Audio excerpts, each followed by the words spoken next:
Dalawang hinihinalang drug personalities ang naaresto sa ikinasang bypass operation ng mga operatiba ng Abra PNP sa naturang lalawigan. Ang detalye ng report mula kay Pacho Woman Jesly Sabado.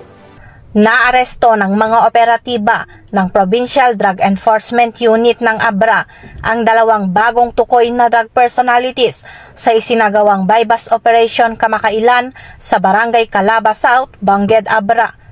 Kinilala ang mga suspek na kapwa 21 anyos, walang trabaho at nasa drug watch list bilang street-level individuals at tinuturing na pusher. Ang operasyon ay isinagawa sa koordinasyon ng Provincial Drug Enforcement Unit at Philippine Drug Enforcement Agency. Nasamsam mula sa mga suspek ang tinatayang 15.74 gramo ng hinihinalang shabu na may standard drug price na humigit kumulang 107,032 pesos. Bukod sa droga, na-recover din ang bypass money, bottle money, motorsiklo, cellphone at vape mula sa mga suspek.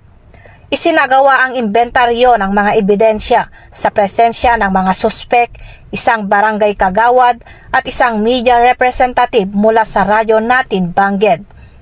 Dinala sa PDEO office ang mga suspek at mga ebidensya para sa dokumentasyon at pagsasampa ng kaso sa ilalim ng RA 9165 o Batas Laban sa Ipinagbabawal na Gamot.